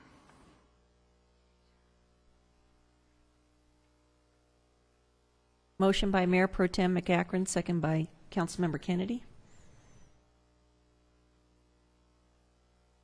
Motion carries unanimously. Agenda item 19, under written communications, award of contract to Kern Construction in the amount of $167,200 for the construction of the sewer improvement and water pressure reducing valve installation project. This was approved along with companion Water District item number 10, Mayor Cox. That was taken care of, is that correct? That's correct. That's what I thought, but I wasn't sure. Item number 20. Mr. Mayor, before we get into this item, once again, I need to abstain due to the fact that this involves our County Supervisor, Robert Lovingood, and his company, ICR Staffing, which our firm does business with. It would not be appropriate for me to sit up here and hear this item. I didn't follow all of that, but, oh, I see, okay. All right, this is a matter before the city council. This is a resolution. It's self-explanatory in regard that we would be one of the members of the JPA. If we all agree to this, it would be an amendment to the Joint Powers Agreement on the appointment of allowing an amendment to the appointment of the county official. Any questions or comments from the city council? Yes, I have some concerns with this item. First, I'd like to say that ICR Staffing, who is owned by Robert Lovingood, who is also our county supervisor, has provided Victor Valley Wastewater Reclamation Authority with top-notch professional staffing for our agency, especially during the Upper Narrows emergency. And, you know, if ICR can no longer provide any services to VVWA, it would be extremely difficult to replace such professionalism and quality in the high desert. However, I feel that what we have before us today is a way to manipulate the situation to get around the conflict of interest laws. I am concerned that this is a possible 1090 violation. In my training in the Assembly Bill 1234 online training states that just because it's legal doesn't mean it's ethical and can still be prosecuted. The staff recommendation is vague, and this city council should be aware that we're not talking about nickels and dimes. We're talking about significant payments since the election November to ICR Staffing. And currently, VVWA has a contract coming before Victor Valley Wastewater Reclamation Authority in the May agenda for a significant amount of money. I'm not saying that we shouldn't do this. I'm saying that we should err on the side of caution. And to remedy this difficult situation, I propose tabling this item until we can seek an FPPC and an Attorney General's opinion to protect the city, the county, and our supervisor, as well as VVWA. And I'd like to point to an example in the city of San Bernardino where a councilman was elected by the name of Desjardins, and he had to resign because he had a contract with the city, with the towing company, with his towing company. And that was a conflict of interest. And my question is that how could we, and Jeff Rigney, the staff recommendation says that Jeff Rigney would be appointed to the county seat. But, and I want to say that Jeff Rigney has done an excellent job. I mean, he's over special districts of San Bernardino County, extremely knowledgeable, and he's done a great job for VVWA. But my concern is that Jeff Rigney works for the county of San Bernardino. So that would be, that Lovingood would be an influence being a county supervisor. So no matter what or who he put into place, Robert Lovingood is the county supervisor for this area, which is over which VVWA services. So I don't see how, no matter who he puts in his place, that it would take away the conflict of interest. And I think that we need to err on the side of caution and just get an FPPC opinion and an Attorney General's opinion before we move forward with this, so that we don't get caught up in any more trouble. Mr. Mayor, members of the council, this item was put on the agenda at the request of the authority. I think the issues that Councilmember Villa has raised certainly cause me some concern. I think the issue is more of an authority issue than a city issue. So I would actually recommend, based on your concerns, Councilmember Villa, that the council ask the authority to research the item. Really, it would be a violation more on the authority's part than the city's part, I believe, if in fact there would be a violation. Let me just comment on this. Since I am the city's delegate to VVWRA, Mr. Cox is the alternate, and I am currently chair of VVWRA. And frankly, this came before the VVWRA board 2 meetings ago. I don't think the issue that Councilmember Vias has raised was discussed. I don't think it was considered. The board approved the idea and said, please take it back to your councils and ask them all to approve it. Let me say, I supported Robert Lovingood, and I fully intend to support him again. I'm glad we have him as our supervisor. That's not the point. I think the issue she raises is valid. I think we need the authority needs to have this vetted with the DA. I think we need to get an answer on this question. So I support. I'm not sure exactly how we do that in a motion, but I think it needs to go back to VVWRA with a recommendation that they consider this issue. Mr. Mayor. I think it's a good point. Certainly raised issues that I hadn't thought about. Question for the attorney. Would it be appropriate to continue this and ask that you confer with the attorney, the Victor Valley Wastewater Authority, to see if we join, if we ask, is it their responsibility, so that at least from legal to legal, we get it resolved quickly as possible? Certainly, I think your options are to continue it or to table it. I think Doug raises a good point. This is really an issue. Victorville has a concern over it, but it's an issue that needs to be resolved primarily by the VVWRA. The concern is that the supervisor currently cannot participate on this item because he does have a direct conflict, and the question is, can somebody else be put in his place that's not going to be influenced by him and have the same type of conflict? Is there a way to eliminate the conflict? And I think it's a valid question for the city of Victorville to ask, to get the assurances that it wants, that it's not being put into a place and agreeing to something that would create a conflict of interest. So I certainly can coordinate that, but I think the research and the responses should come from the VVWRA.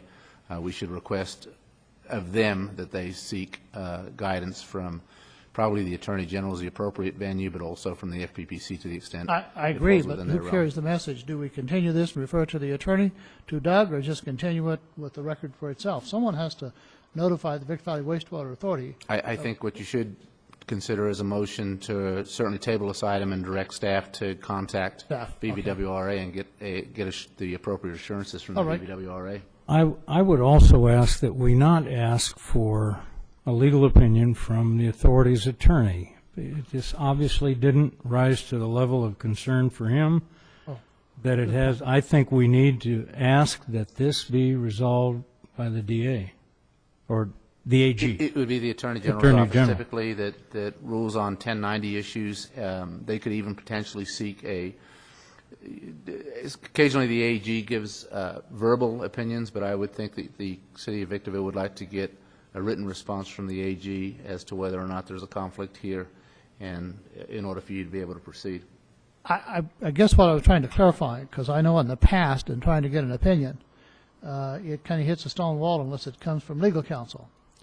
And yet, it wouldn't be the City of Victorville that's asking for it. Actually, now there's a procedure where I believe you have to go to your assembly person. They have to ask the AG for the opinion. So if we refer it to staff, staff's going to work this out. Correct. Staff can work it out. We can suggest that of BVWRA. I understand. Chair's open for a motion.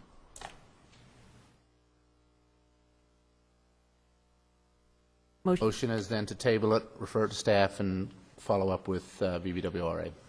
Motion by Councilmember Kennedy, second by Councilmember Vyas.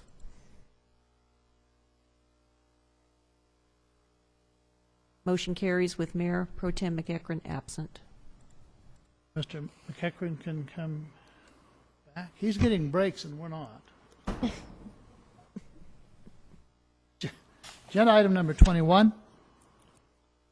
Under written communications, it's a quote from Atlas Copco, sole source brand request, presentation of a request to approve an award to Atlas Copco for the rebuild overhaul of the backup CNG station compressors. No questions? Chair's open for a vote, for a motion, I'm sorry. Motion by Mayor Pro Tem McEachron, second by Councilmember Garcia.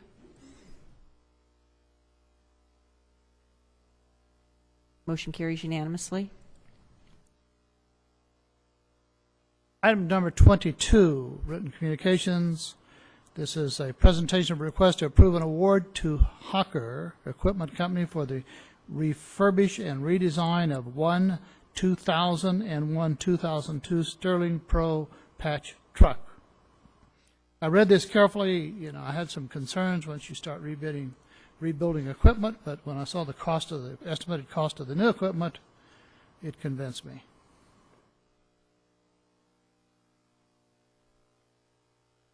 Motion by Councilmember Vyas, second by Councilmember Garcia.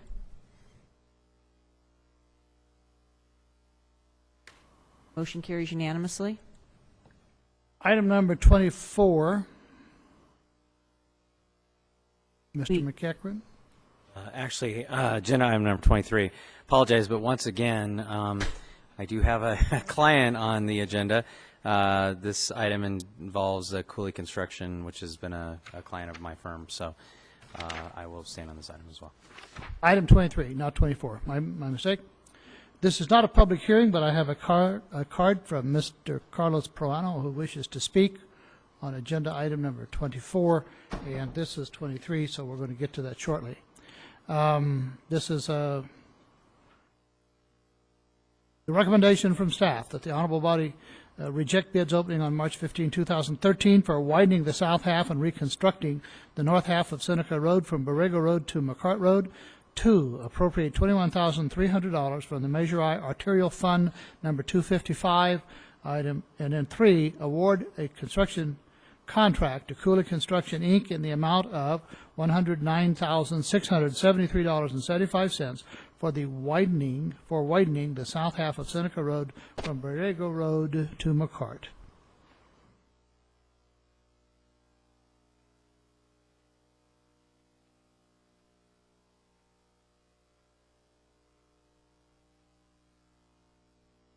Motion by Councilmember Garcia, second by Councilmember Vyas.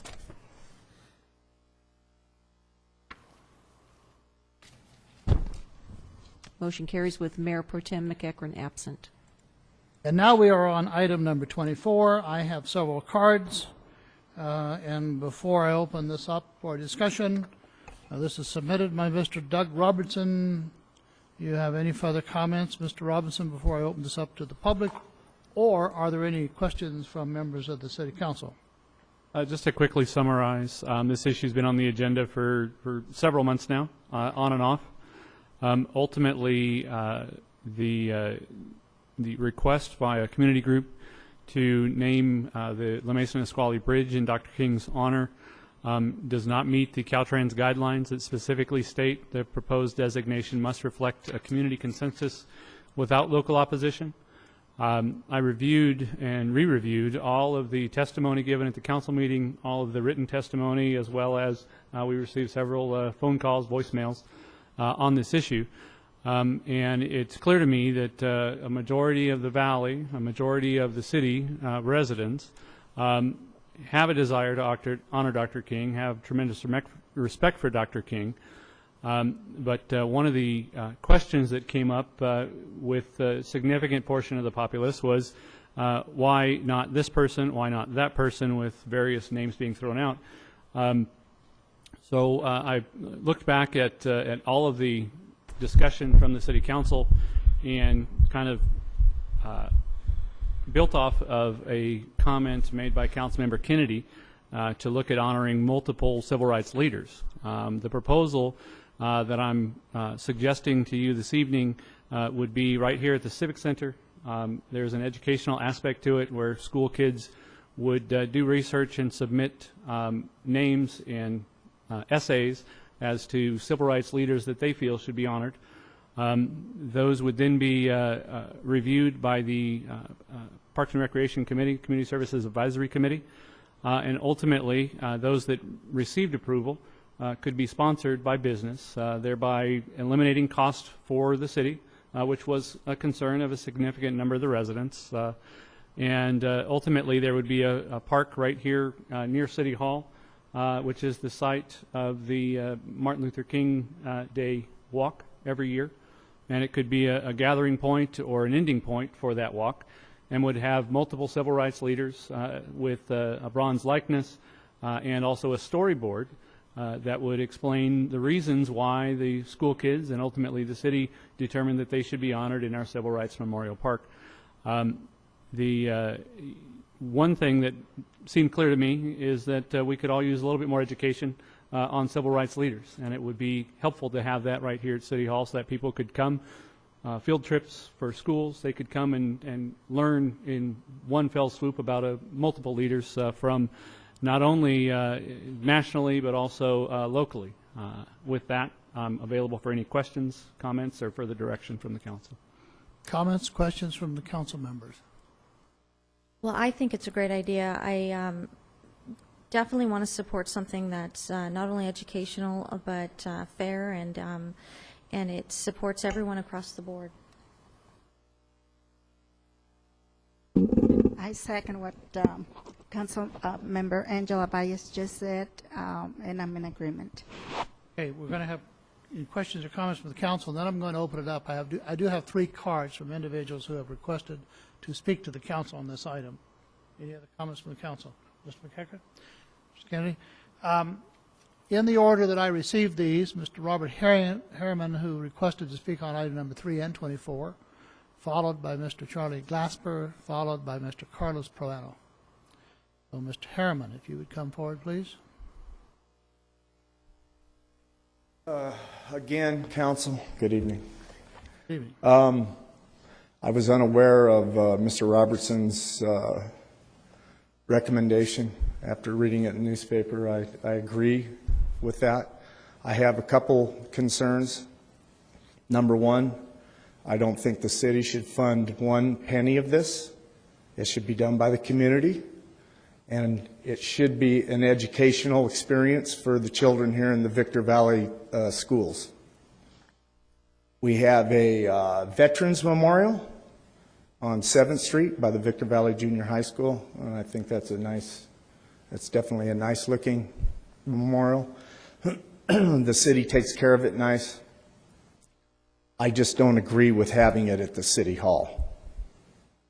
I don't think it would be appropriate to be parading kids through the city hall. I think there's some better locations. Does the city, I'm not sure if the city owns the big sidewalk behind the buildings over here. Pardon my, You're talking right directly behind the building between here and the county building, and it's joint ownership between the county and Victorville. correct. There's a large sidewalk there with a area in the where the two sidewalks meet that would be an excellent place for that. And it has the size for what we're looking at doing. And I would also like to add that there are many civil rights people that need to be honored. And I would like to start with some people here in the Victor Valley. I'm not familiar with his first name, but Mr. Victor had the first polling place here in the Victor Valley at his own home. So there are many candidates for this. I just would like to see that it may be made an educational experience for our kids here in the schools. Thank you, Mr. Harriman. Next, Mr. Glasper. As Mr. Glasper comes up, just to clarify, the park would be an exterior. It would be on the south end of the building. You're talking about an area on the north end of the building. Certainly, we're open to any options, but it would be something available year-round, day and night. Thank you, Doug. Not actually in the building. Mayor Cox, council members, and staff. This is my fourth trip up here talking about this issue, and the last council meeting we had, I thought it was a dead issue. It wasn't going anywhere. And then I get this email from City Manager Doug Robinson, and I read it and I reread it, and I thought maybe this is the beginning of something that we all could live with. And so I stand here in support of his proposal. But he gave some examples in his proposal that Dr. King would not be there alone. He would have such noted civil rights fighters as Rosa Parks, Susan B. Anthony, Cesar Chavez, Sojourner Truth, and many others. But I thought that we could bring this a little bit closer to home and think about some noted civil rights leaders that we have right here in this Victor Valley. Mainly former mayor and council person Terry Caldwell and his wife Pat. Now, why do I mention their names? Well, this valley did not have a local NAACP branch. And I don't know how many of you all know, even how many people out in the audience know that Terry Caldwell and his wife Pat, along with Judd Piazza and Lodi Thomas Cherry Thomas and her husband started the Victor Valley branch of the NAACP here in this Victor Valley. So I think that Dr. King would be honored to have these members of this Victor Valley in a memorial park alongside him. I don't think he was a selfish man. He didn't like to haul up a lot of notoriety. Even when he got the Nobel Peace Prize, he didn't even spend the money himself. So I think that this is a starting point for this Victor Valley to unite itself behind civil rights. Civil rights is a very diverse issue, and it was handled and it has been started to come to life by a very diverse group of people. Way back in 1908, when Murray White Overton, Mark Lewitch, and that group started the NAACP at the national level. So I concur, and I thank Mr. Robinson for his efforts to bring alive what was considered to be a dead issue. And I encourage the council tonight to vote on this so we can move forward with uniting this Victor Valley. Thank you. Thank you very much, Mr. Glasper. And our last speaker, last card I have, Carlos Proano.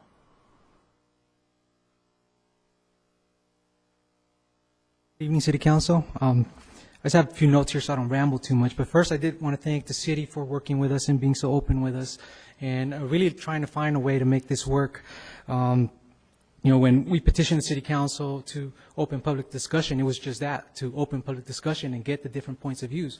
And being that we are a diverse city, there was a diversity of thought. And the proposal that Mr. Robertson is putting forward is one that kind of takes those concerns and addresses everything that was, all the opposition to the initial proposal. As we saw, it wasn't that people really opposed the idea of Dr. Martin Luther King himself, but that there was people that had ideas that, well, why not this person, why not that person? Because there's so many people that have done so much great stuff. This proposal allows that, and not only that, it allows local people, as Mr. Glasper was saying, that some people don't know. I really, really like this idea because it is more inclusive. It opens it up. It's more democratic. It's not going to be us that's doing it. It's going to be kids. It's not a third-party group that someone's going to question. It's going to be kids, and they're going to actually learn something out of this. So it encourages participation, and more importantly, it's not going to cost the city anything because, as he said, it's going to be sponsors that do this. It's going to be non-taxpayer money that funds this. So I really see this as a win-win, and I see this as an opportunity to help bring people together. The whole reason I supported this from the beginning is because when I thought of Dr. Martin Luther King, I thought of unity. I thought of bringing people together. Now, as we saw, there was a lot of different opinions, and that kind of started becoming a little bit divisive. This brings everything back together, and I think it's what he would want. I know it's what we want, and it is unity. It's bringing people together. This gives everybody an opportunity to give a voice and select who they would like. This is inclusive of all races, all ethnicities, all backgrounds. This is people that have done good stuff for Americans. When you talk about civil rights, you're talking about liberties and freedoms. That's something that we all value. So I really hope that the City Council will at least move forward with this once, and it is something that does address those initial concerns, but still does move us forward. Thank you. That's all the cards that I have.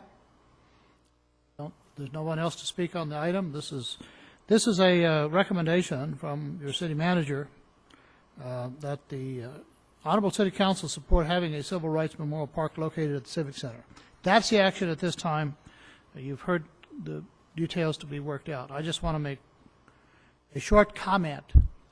There was a couple of the speakers alluded that this almost became divisive, and you just can't imagine how it almost became divisive, not only for groups of people, but this whole community. And one of the things that you did not see is this whole council working very hard behind the scenes to ensure that that didn't happen.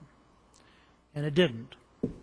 So I thank this council, and particularly Doug, for coming up with an idea that I think answers all the problems and keeps everyone working together to make this community and this city the city it should be. So thank you, Doug, and thank you, the City Council.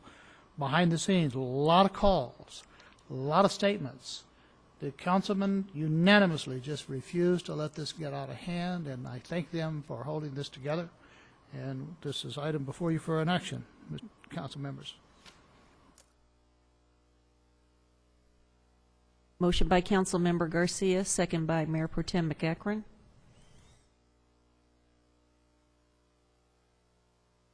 Motion carries unanimously. Now, Mr. Robinson, you can go to work. Oh, never mind. Item 25.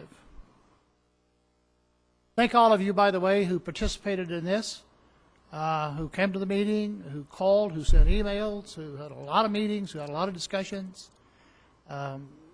Ladies and gentlemen, everyone involved conducted themselves as ladies and gentlemen, and we do appreciate that. We hope we reciprocated and didn't let you down. Thank you. Item number 25. Discussion and possible actions regarding items for the upcoming City Council agenda. Start on my left. I don't have anything. Mr. McEachron. Yes. Last Friday, I had to call on our assistant city manager to help me with the situation to get water turned on at a building.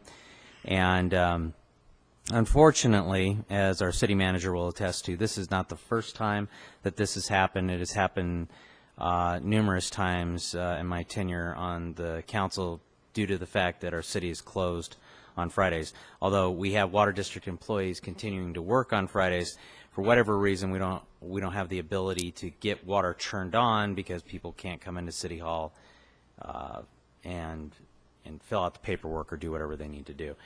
I would like to request, because this becomes a human safety issue when water is not available, that the council waive the requirement that this come back for us to even discuss whether or not we actually move forward with a policy to implement, but rather to have city staff come back with a policy that allows for water to be turned on Fridays. I just don't understand. The rest of us all work, at least in the business world, Monday through Friday, unless it's a holiday.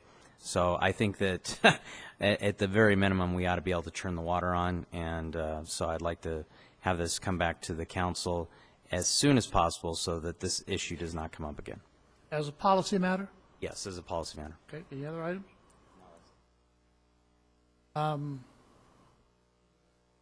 Agreement? Agreement, so this will be an agenda item in the future, next meeting, or whenever you get ready on the policy. Ms. Weiss? Actually, I'd like to agendize seeing about putting a shopping cart ordinance. I know that I have an abundance of shopping carts on my street, and if there is a way that we could alleviate that with the big box stores, with a requirement, I'd like to look into, have the staff maybe come back with a report of what it would require, and I agree. yeah, how would that hurt the business owner? You know, I definitely wouldn't put something like that on a small business that's already struggling to keep their doors open, but a big box store, I think they can afford it. Well, there may be some items that the council, that the staff can look at. I know that it has become a problem, and I do know that there are other cities. Now, I strike that. I've been told that there are other cities that pick those up, and they deliver them for a fee. They deliver them to a central location, and the stores have to come and pick them up and pay the fee. They actually have private individuals that do it, and city staff does it. But I'm sure staff will sort through this, and if it's acceptable with council, this will come back as a policy item. And can, I mean, does the police, I also want to know, does the police arrest them? Because isn't that theft? If they see them pushing a cart? Good question. Police? Probably not appropriate Hello? to answer it tonight, but certainly we can have that answer. It's a good question. Where did he go? He heard you were going to answer the question? No, I'm sorry. There he is. They'll be released in about 15 minutes after this. Oh, that's true.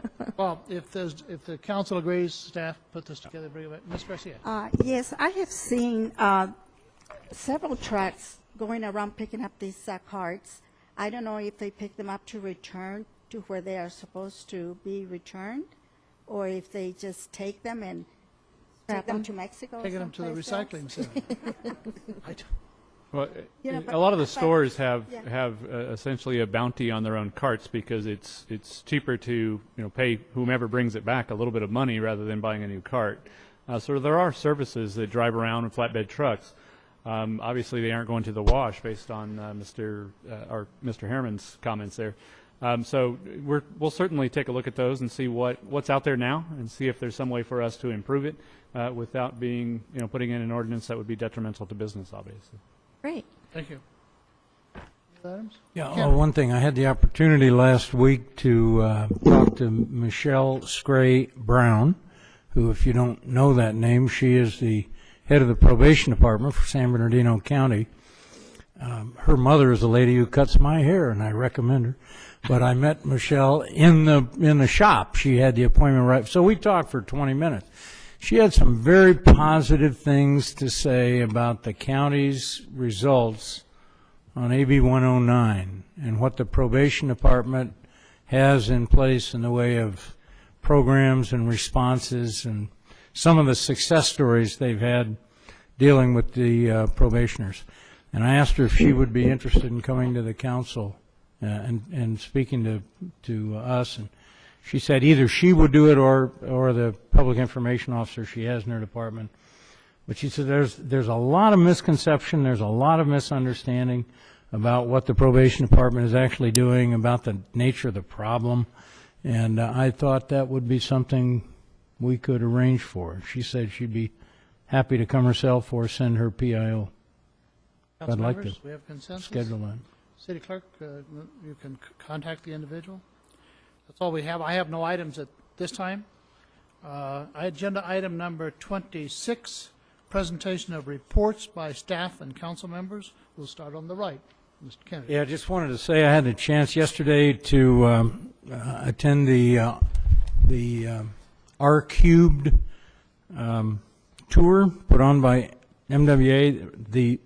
Why they call it cubed, I don't know. It's R 3 times.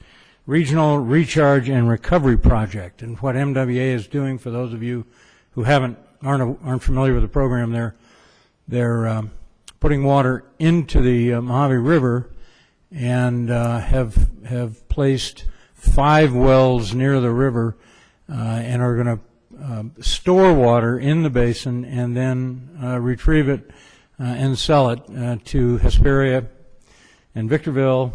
There is one well on the east side of the river that will ultimately supply Apple Valley, and Victorville will have 2 turnouts from the main line that comes from the river across the valley. One will be all the way at the end and will allow us to interconnect with Adelanto and supply Adelanto with water through that project. Victorville will be able to supply in Hesperia. So all the communities are going to benefit from this project, and there will be a sustainable, predictable water supply well into the future. It's not cheap. They've spent $54 million.